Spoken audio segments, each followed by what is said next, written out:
Hello friends, welcome to my channel cooking and beyond by Indu ji. இன்றைக்கி நான் அரிசி ரவை உப்புமா பண்ணிட்டுருக்கேன். அரிசி ரவையை நான் முன்னாடியே நல்லா அலம்பி ப்ரிப்பேர் பண்ணி வச்சுருந்தேன்.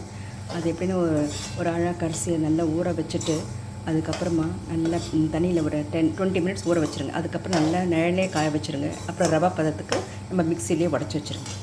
அதுக்கப்புறம் அது கூடவே மிளகு, சீரகம், கொஞ்சம் துவரம் பருப்பு அதெல்லாம் போட்டு, காஞ்ச மிளகாய் அதெல்லாம் கொஞ்சம் போட்டு நான் ஒரு மாதிரி ரவை பதம் ரெடி பண்ணி வச்சுருவேன். அதுக்கப்புறமா நம்ம எப்போ தேவையோ அதை நம்ம பண்ணிக்கலாம். ஸோ இப்போ நான் ரவை எடுத்துருக்கேன். இந்த ஃபஸ்ட்டு பெரிய கடாயில் நான் கொஞ்சம் 2 வேளைக்கு சேர்த்து செய்கிறதுனால கொஞ்சம் எக்ஸ்ட்ரா போட்டு செய்துடுவேன். அதுக்கப்புறம் என்ன பண்ணேன்னா, நல்ல கடாயில் எண்ணெய் போட்டு கடுகு, உளுத்தம்பருப்பு, காஞ்ச மிளகாய், பெருங்காயம், கருவேப்பிலை, 2 சீரகமும் போட்டிருக்கேன். அதெல்லாம் போட்டு நல்லா இது பண்ணிவிட்டு புரிஞ்ச பிறகு இதுக்கு வெங்காயம் தேவை கிடையாது. இதுக்கப்புறமா நான் இந்த ரவையை போட்டு நல்லா கலந்து கொடுக்குறேன். கலந்துட்டு அதுக்கு வேண்டிய உப்பு நான் போட்டாச்சு ஃபஸ்ட்டு. இது அதுக்கப்புறமா இந்த ரவை இந்த அரிசி ரவைக்கு கொஞ்சம் தேங்காய் போட்டு நீங்கள் பண்ணிங்கன்னா ரொம்ப ருசியாக இருக்கும்.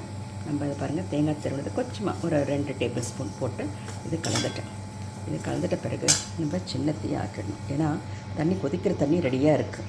அது கொதிக்க சொல்ல நம்ம ஊற்ற சொல்ல ரொம்ப பார்த்து ஊற்றணும். பாருங்கள், இந்த கெட்டிலில் தண்ணி வச்சுருக்கேன். இந்த மாதிரி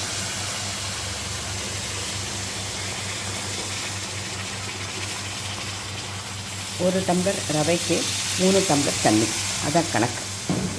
ஸோ நான் கொஞ்சம் கரெக்டாக போட்டிருக்கேன்.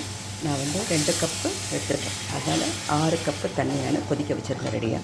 ஸோ இந்த மாதிரி நல்லா கலந்து விட்டுருங்க தண்ணியை.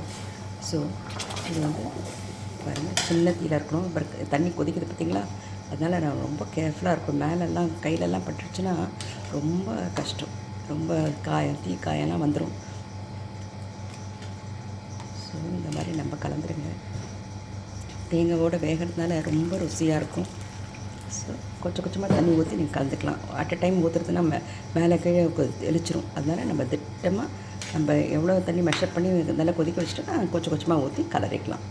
இந்த மாதிரி நல்லா கட்டி முட்டி இல்லாமல் நல்லா கலந்துடணும்.